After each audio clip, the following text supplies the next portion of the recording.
Assalamualaikum warahmatullahi wabarakatuh. Pagi ini kita melanjutkan materi mengenai mata kuliah komputer dan masyarakat. Kalau minggu lalu kita materinya adalah pengenalan kecerdasan buatan, ya. Maka pada pertemuan kali ini adalah kita eh, mendiskusikan tentang generatif AI, ya. Jadi salah satu model AI yang bisa membuat suatu konten baru berdasarkan algoritma kecerdasan buatan. Baik, saya akan share materinya.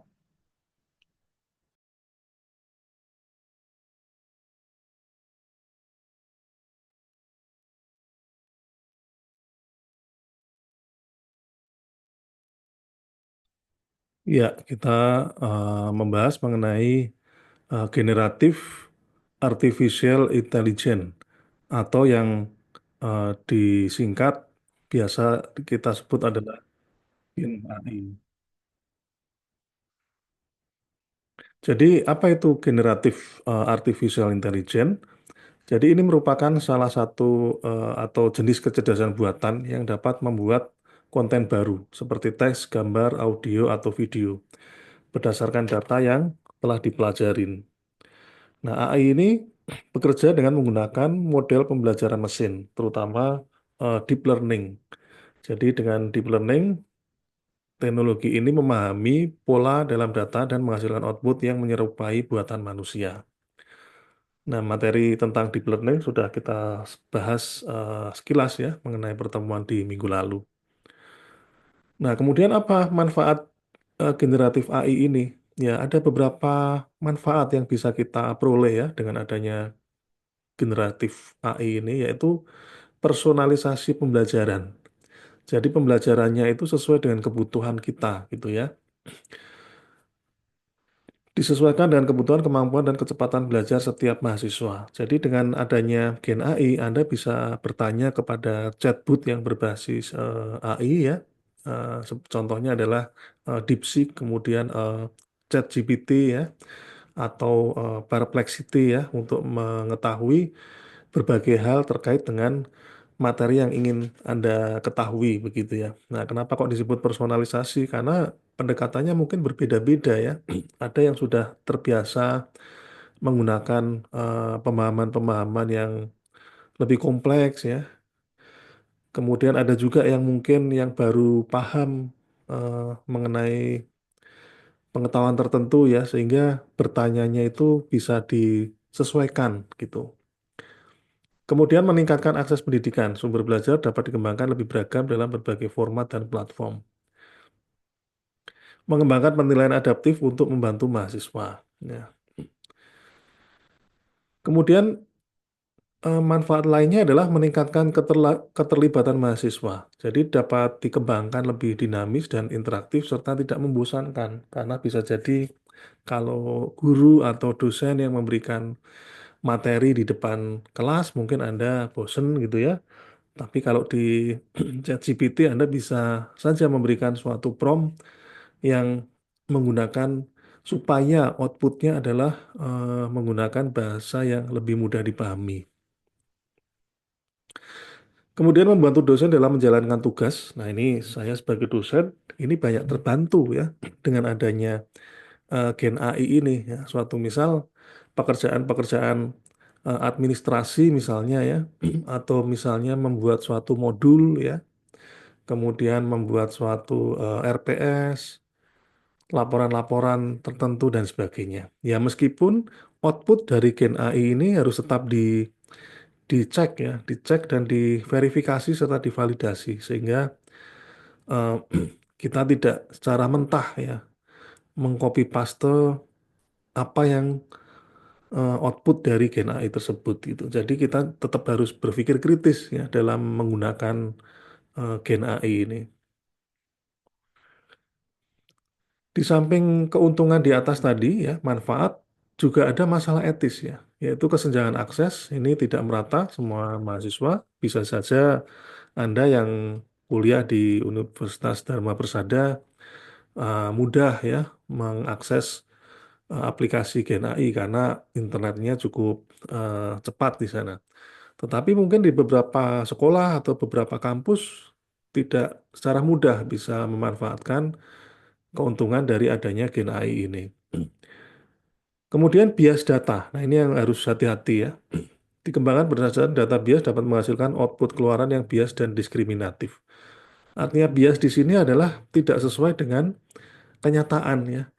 Ditanya apa, jawabnya memang ada terkait dengan pertanyaan, tetapi kontennya belum tentu benar. Nah, inilah yang perlunya kita melakukan suatu verifikasi dan validasi. Jadi kita memang harus memandang bahwa Gen AI ini sebagai alat bantu saja ya, jangan sebagai alat penentu kebenaran begitu. Jadi kalau misalnya Anda mau mencari jawaban atau membuat suatu makalah ya tentang sesuatu hal misalnya tentang sastra Jepang, Anda memanfaatkan ChatGPT ya boleh-boleh saja.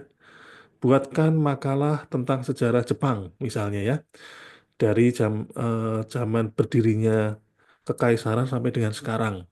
Nah, ini Anda harus eh, kritis ya, jangan ditelan mentah-mentah. Output dari atau narasi yang dimunculkan oleh Gen AI ini jangan langsung di copy paste. Anda harus melakukan studi lanjutan. Minimal Anda bisa mempelajari keyword-keyword yang ada di dalam Gen AI tadi, output dari ChatGPT ya, sehingga Anda bisa berpikir kritis, bisa memvalidasi dan memverifikasi nih, ini benar nggak nih yang dimunculkan di sini? Oh, kalau benar ya udah, baru diolah untuk keperluan selanjutnya. Artinya menurut saya memang Gen AI ini sebagai salah satu tool yang mempercepat kita kerja ya, daripada kita nulis satu-satu, satu ketukan gitu, dengan menggunakan teknologi ini, energi kita untuk mengetik bisa kita alihkan untuk mengkritisi. Gitu. Kemudian potensi plagiarisme. Nah, potensi plagiarisme ini udah pasti selalu ada ya. Apalagi AI ini kan mengambil datanya dari berbagai sumber di server-server yang ada di seluruh dunia gitu. Jadi bisa saja nanti munculnya adalah ada kemiripan-kemiripan dengan dokumen-dokumen yang lain ya, yang ada di server si ChatGPT gitu ya, dari berbagai dunia itu ya. Maka kita juga harus jangan terus mengambil mentah-mentah ya narasi yang dimunculkan oleh Gen AI, maka kita harus pahami isinya, kemudian kita modifikasi atau biasa dikenal dengan istilah paraphrase. Masalah etis Gen AI yang lain adalah ketidakjelasan kepemilikan karya. Nah, apalagi ini image misalnya gambar begitu ya, atau lagu ya. Dengan menggunakan suara AI, Anda bisa membuat suatu lagu singkat tentang berbagai hal misalnya. Nah, itu milik siapa ya? Ya, mungkin ini tidak bisa diklaim oleh orang tertentu karena ini memang dibuat oleh mesin gitu. Nah, tetapi ada beberapa ahli yang menyarankan dalam dalam penyertaan kepemilikannya itu maka diberikan suatu catatan promnya, ya. Prom by misalnya ya, prom yang ditulis oleh Adam misalnya seperti itu, sehingga karya yang muncul hasilnya seperti eh, yang muncul tersebut. Contoh sistem dengan teknologi AI, ini saya mengambil dari buku Panduan Penggunaan Generatif AI yang diterbitkan oleh eh, Departemen Kementerian ya, Kementerian Pendidikan Tinggi Indonesia. Di sini ada contoh sistem dengan teknologi AI pengenalan wajah manusia. Maka sebagai input adalah gambar wajah manusia, keluarannya adalah nama data orang. Nah, ini konteksnya ini berarti sudah tidak hanya pola recognition, tapi sudah identification ya, sudah identification. Pola recognition itu AI yang bisa menentukan ini gambar apa ya. Tapi ini siapa? Nah, itu baru identification. Memang eranya sekarang sudah ke arah identifikasi ya, jadi sudah benar-benar tahu si A siapa, si B siapa, ini hebatnya apa dan sebagainya. Kalau dulu di tahun 90-an baru baru bisa bahwa mengetahui bahwa oh ini wajah, oh ini binatang gitu ya, oh ini objek meja misalnya seperti itu. Tapi sekarang sudah kompleks ya. Kemudian pengenalan ucapan, sistem AI pengenalan ucapan atau voice recognition. Masukannya berupa sinyal suara, keluarannya adalah kata-kata yang diucapkan. Kemudian peringkasan dokumen, teks panjang bisa lebih dari paragraf, keluarannya teks ringkasan. Nah, ini yang penerjemah otomatis atau translator ini sudah di salah satu pionirnya adalah Google ya, Google Translate. Ya, ini dulu kalau saya zaman kuliah di tahun 90-an belum ada ini software penerjemah otomatis ya mau nggak mau teman setianya adalah kamus Inggris Indonesia yang tebalnya sebantal itu ya. Atau kalau nggak kamus Oxford kalau ingin lebih mengetahui definisi-definisi dari istilah bahasa Inggris. Kemudian eh, teknologi AI lainnya adalah pembuat gambar ya. Jadi ada teks yang mendeskripsikan isi gambar, maka keluarannya berupa gambar. Nah, teks-teks ini yang disebut prompt ya. Nah, tiga pendekatan dalam teknologi AI yaitu berbasis pencarian, pengetahuan, pengetahuan eksplisit dan pembelajaran mesin. Jadi pada dasarnya memang teknologi AI itu secara klasik memang pencarian ya. Artinya adalah menyelesaikan suatu masalah problem solving dengan berbagai algoritmanya. Nah, nah, ini contoh algoritma pencarian dengan algoritma binary search. Misalnya ini mencari suatu eh, apa ini nilai tertentu atau mungkin mengurutkan ya, proses mengurutkan atau sorting pun juga sebetulnya itu merupakan pencarian. Kenapa? Dari data yang tidak urut ya menjadi diurutkan. Berarti otomatis dia cari dulu. Misalnya ada angka terkecil misalnya dia deteksi angka terkecil misal gitu ya. Kalau dibahasakan dengan bahasa Indonesia ya. Bila ketemu taruh di paling urutan paling depan misalnya ya. Seperti itu, paling depan sini. Kemudian carilah angka terkecil berikutnya. Nah, angka terkecil berikutnya itu apa syaratnya? Angka terkecil berikutnya adalah angka yang lebih besar dari angka yang terkecil yang di posisi yang pertama, misalnya seperti itu. Oh, kebetulan dua misalnya ya, karena yang pertama adalah satu. Dan begitu seterusnya sampai itu menjadi eh, bilangan yang urut gitu. Kemudian berbasis pengetahuan eksplisit. Ya, ini berbasis pengetahuan eksplisit ini artinya pengetahuan itu dimodelkan sedemikian rupa sehingga komputer bisa memahami maksud dari inputan tadi. Nah, di sini ada bagannya adalah perception, learning, knowledge representasi, reasoning, planning, dan education. Perception ini artinya menerima perubahan-perubahan ya, menerima perubahan-perubahan yang ada di lingkungan. Kemudian ada proses pembelajaran, kemudian di sini ada knowledge representasi, pengetahuan yang direpresentasikan gitulah ya, dimodelkan itu pengetahuan, model pengetahuan. Kemudian ada proses penalaran dan proses education. Kemudian proses pembelajaran mesin ya atau biasa disebut machine learning. Nah, di sini ada suatu data yang ada labelnya. Kalau seperti itu apel, kalau yang gambarnya ini orange, kalau yang gambarnya ini juga orange ya. Kalau ini apel yang dipotong jadi dua juga apple, orange yang dipotong juga orange misalnya. Nah, ini data yang sudah ada atau dataset ya. Dataset itu data yang real yang ada ya. Ini sebagai bahan pembelajaran, bahan training. Dia ngasih tahu ke si komputer, komputer kalau kamu ketemu gambar seperti ini itu apple ya. Kalau yang seperti ini orange. Kemudian ini juga orange kalau dipotong. Ini juga kalau dipotong apple, masih apple begitu ya. Itu proses trainingnya. Kemudian ada proses prediction di sini, di tes ya. Tesnya misalnya ada diberi suatu masukan gambar apel dan orange. Ini proses prediksi di sini. Setelah dipelajari, benar nggak ini? Dia bisa menyerap eh, ekstrak dari data set ini, bisa mempelajari. Kalau bisa ya dia memunculkannya apel dan orange. Tiga pendekatan dalam teknologi AI, yaitu Gen AI, ya, algoritma pembelajaran mendalam untuk menghasilkan keluaran baru berupa rangkaian konten seperti teks, gambar, video, dan suara. Ini deep learning ya, algoritma deep learning. Ini saya terjemahkan menjadi pembelajaran mendalam.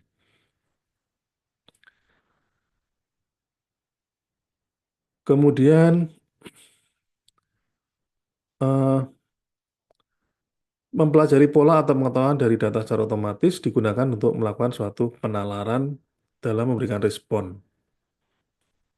Kalau selama ini proses pemberian respon pada komputer biasanya masih berupa sangat sederhana, misalnya, kalau zaman dulu ya, masih sederhana, misalnya if then, ya, jika ini maka itu, gitu ya. Ketika diberi masukan, maka dia akan melakukan suatu pola pikir dalam tanda kutip ya, yang berbasis pada if then. Nah ini eh, posisi generatif AI ya. Rumah besarnya itu adalah kecerdasan artifisial, kecerdasan buatan ya. Nah, ini ya seharusnya buatan ya. Bawahnya artificial intelligence, kemudian pembelajaran mesin, machine learning, kemudian di sini ada deep learning dan eh, yang paling kecil ini ya, generatif AI atau gen AI. Ya, jadi memang cakupan dari kecerdasan buatan ini sebetulnya luas ya. Yang kita bahas di sini adalah yang berbasis machine learning, yang berbasis data. Jadi kalau algoritma AI diberi oleh data, ya, disupport oleh data, maka dia eh, masuk dalam machine learning. Nah, kalau nggak pakai data gimana? Ya, kalau nggak pakai data seperti halnya kecerdasan buatan yang lebih awal ya, yang pengembangannya lebih awal, yaitu menggunakan algoritma-algoritma tertentu, misalnya algoritma jaringan saraf tiruan, particle swarm optimization, ya, genetic algorithm, kemudian apalagi banyak ya. Suatu misal untuk mendeteksi ini wajah atau tidak gitu ya. Nah, tentu menggunakan algoritma tertentu misalnya. Oh, kalau bulat wajah ya. Kalau ada matanya, jarak antar mata, kemudian bawahnya ada hidung, berarti wajah begitu ya. Belum bisa mengenali karena belum bisa diberi data ini siapa. Tapi yang sekarang ini yang machine learning dengan pendekatan machine learning, data yang tadi ya, yang pengenalan pola tadi bahwa ini wajah ditambahkan dengan data, kemudian disuruh proses training atau pembelajaran, maka ini bisa diketahui. Oh, ini wajah. Wajahnya siapa ya, tergantung eh, data dari si yang ada di dalam machine learning tersebut.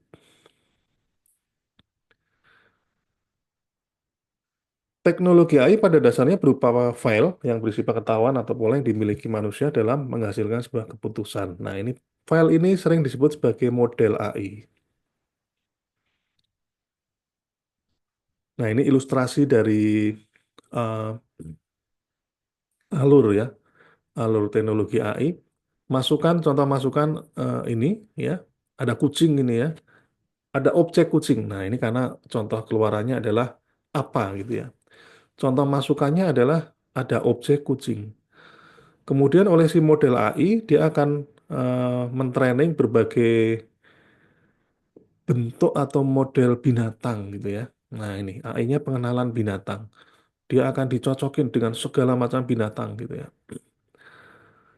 Setelah ketemu, ternyata di dalam algoritmanya yang bentuknya seperti ini, kemudian matanya ada di sini dan sebagainya, ya, berdiri seperti ini, bulunya seperti ini, maka dia akan memberikan suatu output berupa kucing, gitu ya.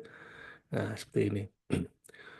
Kemudian yang kedua, ini diberi suatu prompt atau suatu perintah, gitu ya.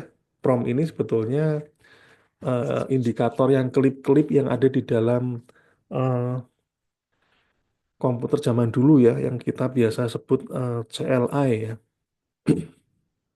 CLI itu saya lupa namanya apa itu ya CLI. Kalau Anda buka DOS ya, Anda ada klip-klipnya untuk yang tempat yang akan buat ngetik ya,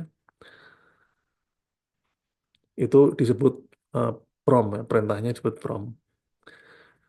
Nah, istilah itu kemudian dibawa ke dalam aplikasi Gen AI ini. Nah, misal ini, contoh masukan, dituliskan gambarkan kucing belang hitam. Maka si model AI ini akan mempelajari tulisan tersebut. Ada ada tiga keyword ya, kunci belang hitam. Kucing belang hitam. Dia akan cari gambar kucing, kemudian dia akan belang, kemudian yang berwarna hitam. Itu kayak apa? Nah, kemudian dipadukan, sehingga keluarannya adalah kucing yang belang hitam. Seperti ini. Gen AI juga dapat menghasilkan teks atau dokumen berupa rangkaian kata. Nah, ini ada masukan. Contoh, masukan, buatkan pantun tentang kucing gitu. Kemudian oleh Gen AI ini dianalisis ya, apa itu pantun, kemudian kucing ya. Kemudian ini prom-promnya, perintahnya, buatkan tentang, nah, dia dia tahu buatkan ini, oh berarti mengenerate gitu ya. Kemudian pantun ya, dia sudah tahu di AI-nya ini, pantun ini apa sih ininya, cirinya gitu ya di dalam database pengetahuan mereka. Kemudian tentang kucing, maka ini keluarannya seperti ini ya. Kucing hitam berlari kencang melompat tinggi di pagi hari, ekor panjang berayun senang menangkap bola dengan riang hati. Nah, dia tahu bahwa ini pantun ya karena ABAB gitu ya kalau di SD dulu kita belajar pantun gitu ya. Nah, dengan adanya Gen AI ini maka kita ya para mahasiswa atau dosen, guru, masyarakat umum peluangnya sangat besar dalam menggunakan Gen AI ini untuk berbagai hal, misal pembuatan konten. Ini berupa dokumen teks, kode program, rekaman suara, gambar, video, dan lain-lain. Kemudian mengubah konten, mengubah atau mentransformasikan konten seperti meringkas, ya, parafras, optimasi kode program, ya, perbaikan tata bahasa, ya. Siapa tahu nanti ada Gen AI yang membahas khusus bahasa yang berbasis EYD, ejaan yang disempurnakan. Jadi ketika Anda menginputkan suatu naskah, kemudian diperiksa oleh korektor yang berbasis generatif AI dengan menggunakan EYD, Anda tahu ya EYD ya, ejaan yang disempurnakan. Maka kata-kata Anda yang tadinya nggak benar gitu, kata-kata yang ya mungkin ada yang alay, ada yang istilah zaman now dan sebagainya, sama si aplikasi tersebut sudah dirapikan ya dengan kaidah EYD. Nah, ini tentu menarik. Kemudian memahami konten. Memahami konten dapat memanfaatkan teknologi AI untuk memahami konten. Suatu misal Anda masukkan suatu gambar, kemudian Anda ingin tahu nih, rubah gambar ini jadi bentuk deskripsi atau narasi ya. Dalam teks misalnya, Anda memasukkannya gambar kucing yang sedang mengejar tikus gitu. Nah, kemudian diubah ya gambar tersebut ya, menjadi ada seekor kucing sedang mengejar tikus. Mereka berlari sepanjang jalan di tengah terik matahari misalnya seperti itu ya. Itu. Jadi si ini apa? Si aplikasi AI ini tahu ya, kontennya tahu, paham dia.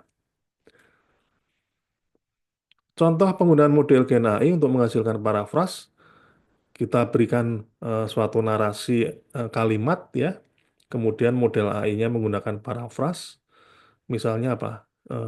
Quillbot ya, apa Quillbot misalnya model AI untuk parafras, keluarannya seperti ini.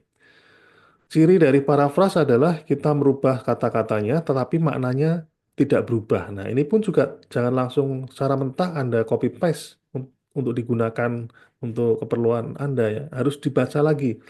Benar nggak nih makna yang ada di sini sama dengan makna yang ada di sini, gitu ya. Jadi meskipun kalimatnya rada berbeda, dari sisi plagiarisme sudah agak berkurang, tapi Anda juga harus mengkritisi isi dari ini atau maksud dari yang ada di sini sebelum dirubah oleh AI, Anda cek lagi. Nah, disitulah diperlukan keterampilan literasi ya, literasi digital. Salah satu ciri dari literasi digital itu adalah bisa memahami makna gitu ya. Jadi literasi itu bukan hanya membaca ya, tidak hanya membaca saja. Membaca itu ya betul, bisa membaca ya.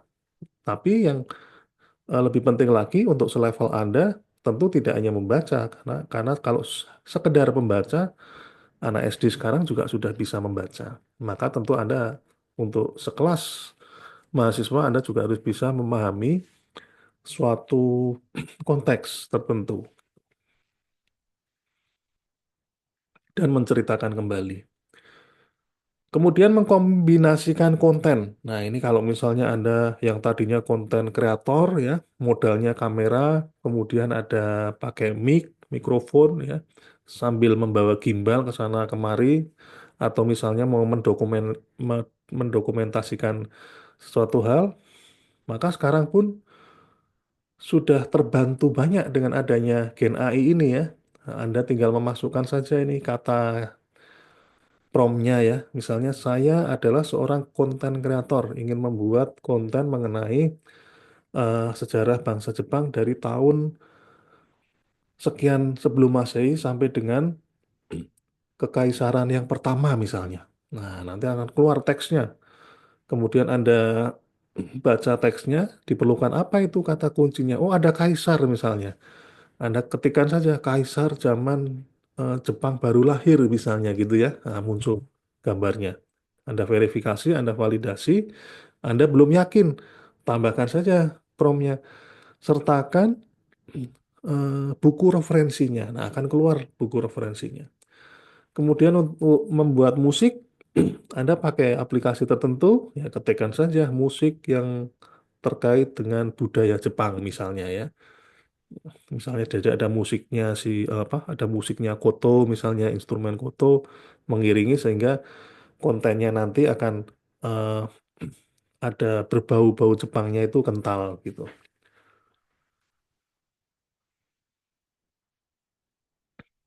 Nah, bisa juga untuk mencari konten ya, untuk pencarian konten. Ini hasil pencarian untuk dengan metode RAG ya, contoh Perplexity AI. Nah, Perplexity ini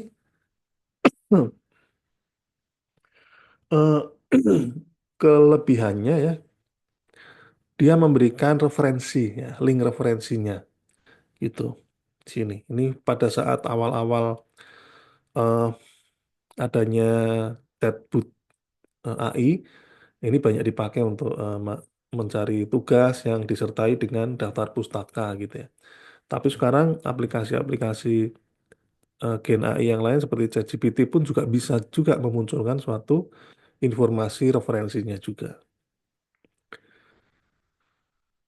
Nah, tentu Anda harus memilih Gen AI ya. Nah, ini mau nggak mau ya Anda harus coba-coba ya aplikasi ChatGPT gimana, DeepSeek gimana, kemudian Quillbot bagaimana. Anda harus sering sering berinteraksi dengan aplikasi tersebut supaya bisa tahu bedanya bagaimana gitu.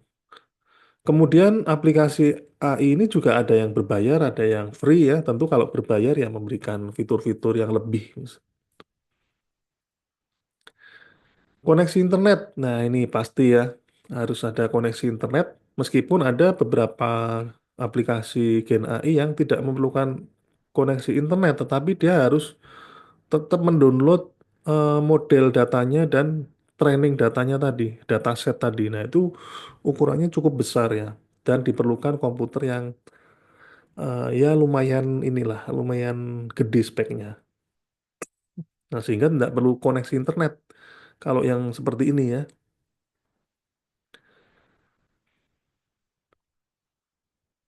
Kemudian aspek lisensi, ya, pertimbangan HKI ya, pernyataan HKI tidak melanggar HKI misalnya gambarnya harus gambar yang baik ya, bukan gambar yang jorok misalnya, gambar yang memprovokasi untuk kekerasan dan sebagainya. Tentu ini merupakan salah satu etis ya dalam penggunaan eh, aplikasi AI. We're Nah, entering an ini dia. era in which our enemies can make it look Ini like anyone is saying anything at any Presiden point in Obama time, sedang even if they pidato. would never say those things. So, for instance, they could have me say things like, I don't know, Bisa percepat there dikit was ya, arson biar kita simply, dapat poinnya. but someone like Jordan Peele. Nah, sebetulnya bukan This is a dangerous time. eh, Presiden Obama yang pidato, Moving tetapi ini forward, we need to be digenerate oleh more AI ya. vigilant with what we trust from the internet. Dengan model It's a selain time when we need to Obama pun rely bisa on seperti ini trusted gitu news ya. sources.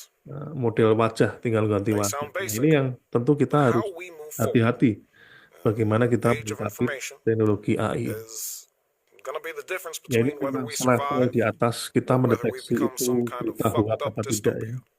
Thank you. Stay woke, bitch. Nah, sekarang kita masuk ke bagaimana menggunakan ChatGPT yang efektif dan efisien. Nah, ini sekarang kita masih pakainya ChatGPT ya. Nanti di kesempatan yang akan datang kita coba menggunakan yang image generator maupun sound generator maupun video generator ya. Nah, ini kita menggunakan metode RTF. Ya, ini kenapa kok kita perlu belajar seperti ini supaya kita lebih terarah dalam melakukan suatu pencarian informasi atau memperoleh informasi di dalam Gen AI. RTF ini yaitu role, task, dan format. Role ini adalah peran kita jadi apa atau Anda menyuruh ChatGPT sebagai apa gitu ya. Jadi nggak mesti saya gitu ya. Tapi juga mesinnya itu sendiri bisa Anda suruh sebagai apa gitu. Kemudian task, tugas ya. Ini perintah-perintah yang akan ingin kita ketahui ya. Dan ini sebaiknya lebih spesifik. Semakin spesifik itu semakin bagus gitu ya. Semakin mendekati apa yang kita inginkan. Kemudian format. Nah, format ini atau luaran ya, mau dalam bentuk apa gitu ya. Tabel, file, atau gambar dan sebagainya. Nah, kenapa kok menggunakan RTF? Ya, karena jelas fokus dan efisien. Suatu misal Anda ingin cari atau ingin bikin book chapter misalnya tentang eh, apa ya, sejarah Jepang. Nah, lagi-lagi sejarah Jepang ya, ya karena saya sedang ngajar di mahasiswa sastra Jepang ya. Kalau Anda hanya menuliskan eh, jelaskan sejarah Jepang dari tahun pertama mereka sampai dengan sekarang, ya muncul mungkin kalau di copy paste dapat 2 halaman gitu ya.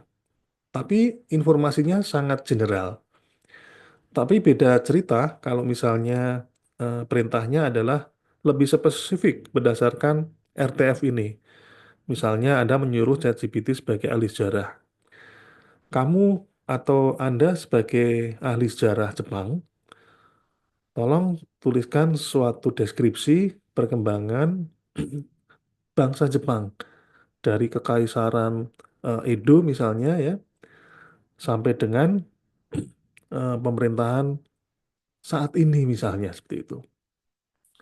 Munculkan dalam format doc disertai dengan tabel timeline misalnya gitu ya. Timeline perubahan-perubahan yang signifikan dalam perkembangan bangsa Jepang. Nah, itu kan keluar keluar nanti ada bentuk tabel ya. Nanti ada timelinenya, kemudian di outputnya berupa file tertentu begitu. Nah, itu tentu lebih lebih efektif ya seperti itu. Ya, ini nanti Anda baca sendiri, sudah saya jelaskan tadi. Ini contoh format luaran, artikel 500 kata. Dalam bentuk poin atau adanya tabel perbandingan. Nah, ini termasuk format-format ya. Kemudian peran. Jika Anda membutuhkan strategi marketing, gunakan peran konsultan pemasaran. Anda sebagai konsultan pemasaran, tolong berikan saya saran bagaimana mempromosikan universitas ini untuk bisa lebih dikenal di seluruh kota terdekat, misal gitu ya. Nah, ini. Nah, contoh ini nanti dibaca sendiri ya. Tadi sudah sebagian saya jelaskan. Nah, ini saya ketikkan di sini.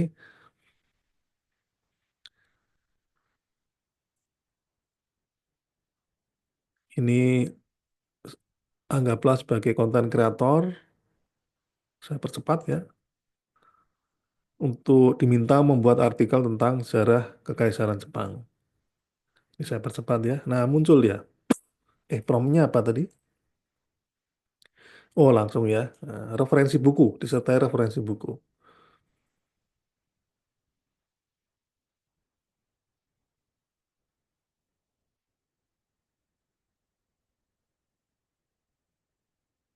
Nah, ini saya percepat. Ada referensi bukunya. Jadi Anda bisa ngecek lagi nih. Bener nggak nih ada buku Jensen Marius B. Jensen yang judulnya Making of Modern Jepang, terbitan Cambridge dari Harvard tahun 2000. Bener nggak ada buku seperti ini? Bener nggak isinya tentang sejarah di dalam ini? Nah, ini sebagai eh, jadi narasi yang ada di ChatGPT ini salah satunya sebagai pancingan Anda untuk belajar lebih dalam lagi. Dari daripada Anda ngeblank ya sama sekali ya, saya mau baca apa ya kalau saya mau membuat suatu tulisan mengenai sejarah Jepang gitu ya. Jadi dengan adanya ChatGPT, Anda sudah bisa diarahkan, ini loh bukunya kalau mau mempelajari lebih dalam. Format dalam PDF. Nah, ini. Oke, lanjut ya. Ini apa ini? Nah, ini misal jurusan Teknologi Informasi, mahasiswa IT. Hmm. Bagaimana cara kerja komputer dengan poin disertai data referensi relevan. Poin-poin ini maksudnya ini ya, poin-poin ini supaya lebih lebih mudah kita memahaminya. Nah, ini bukunya ya. Ya, ini bukunya memang sudah ada ya karena sudah saya cek juga ya. Ini William Stalling, ini Pak Andre Tannenbaum ya, ini Peterson, ini William Stalling. Memang beliau menulis sistem operasi ya, buku sistem operasi dan komputer organisasi arsitek. Nah, ditambahkan lagi nih. Nah, ini Computer Science Crash Course ya, Khan Academy dan sebagainya. Nah, ini contoh apa lagi nih? Oh, yang tadi ya. Nah, kita next ya. Contoh yang lain adalah Anda seorang penulis berita yang terampil, tugas Anda adalah membuat judul yang menarik. Jadi nggak mesti saya ya. Anda juga bisa melihat, menyuruh si mesin tersebut sebagai yang berperan sebagai profesi apa gitu. Contohnya kita ingin tahu judul yang menarik terkait dengan apa ini? Kemajuan teknologi dalam kedokteran gigi.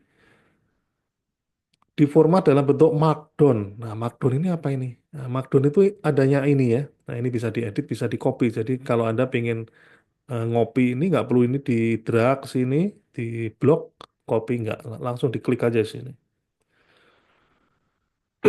Nah, ini kalau misalnya bingung apa ya judulnya ya yang lebih yang menarik. Oh, ternyata dibuatkan sama AI. Ini apa lagi nih?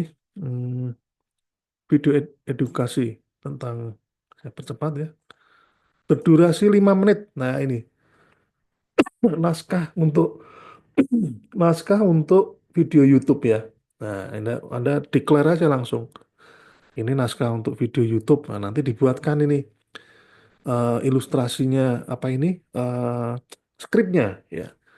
Judul ini ya, intro visual. Anda kalau kreatif di sini Anda cari nih ke pakai aplikasi image generator ya. Bunga sakura berguguran. Nah, nanti dipadukan dengan aplikasi eh, film editor, digabung-gabungkan, kemudian Anda juga cari musik Jepang yang lembut, dipadukan jadilah eh, konten ya. Nah, ini baru Anda yang ngomong, narator. Narator itu kan orang yang ngomong tadi ya. Ini pun juga bisa digantikan oleh si AI juga. Anda tinggal copy paste ini keindahan bunga bukan sampai dengan sini, copy paste, kemudian Anda pilih nih siapa yang mau ngomong, orang Indonesia atau orang orang ini, orang Inggris misalnya. Nah, sekarang modelnya ada juga yang sudah Indonesia ya, sehingga lebih rada natural lah ya. Seperti itu.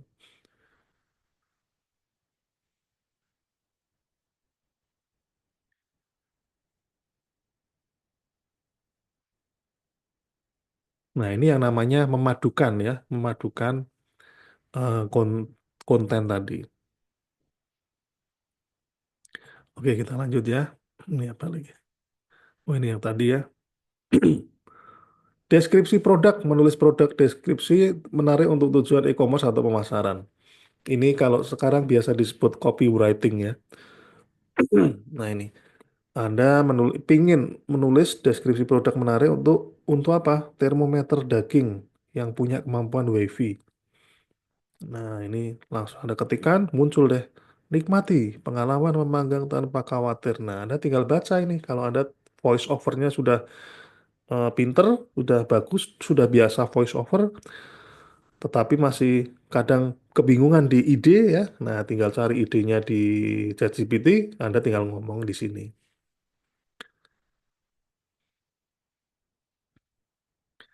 Atau suatu misal Anda sebagai customer support ingin menyelesaikan keluhan pelanggan tentang cangkir kopi yang rusak.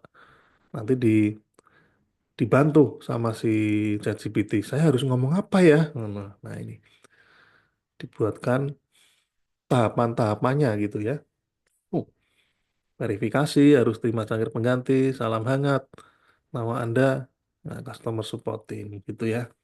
Jadi ini sangat personal untuk belajar ya. Ini Anda misalnya suatu saat siapa tahu magang sebagai copywriter atau sebagai eh, customer support ya di perusahaan-perusahaan Jepang misalnya, Anda nggak nggak bisa beralasan, waduh saya bukan jurusan saya nih di manajemen customer support nih, bukan jurusan saya di bagian marketing, ya nggak bisa seperti itu. Nah, Anda bisa memanfaatkan ChatGPT ini ya untuk membantu pekerjaan Anda.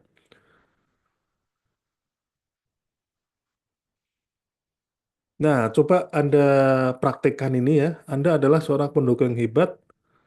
Anda ingin tahu cerita kisah yang menarik tentang orang yang berhasil lolos. Ya, lolos dari kematian kah, lolos dari eh, penjara, lolos dari misalnya pesawat terbang yang jatuh di gunung misalnya ya. Ini silakan Anda coba. Ini outputnya berupa apa?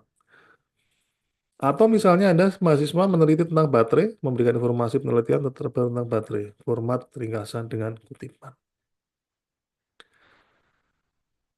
Nah, silakan ini juga dipraktekkan. Ya, itu ya mengenai materinya. Kemudian untuk tugas, ternyata RTF tidak atau bukan satu-satunya ya. Ada juga yang ada TAG, BAB, RISE, dan CARE.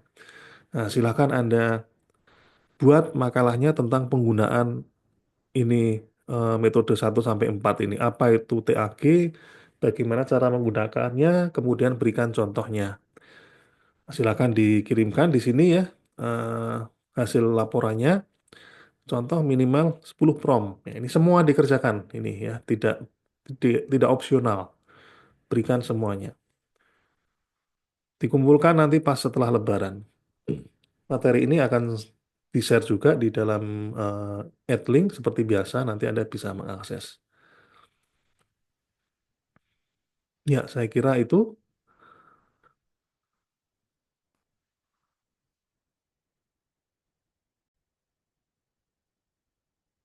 Ya, demikian materi generatif AI ini. Ini ada di pertemuan yang kelima ya untuk mata kuliah komputer dan masyarakat. Silakan tugasnya dikerjakan, dikirimkan laporannya sesuai dengan instruksi yang ada di dalam materi tersebut. Terima kasih atas perhatiannya. Assalamualaikum warahmatullahi wabarakatuh.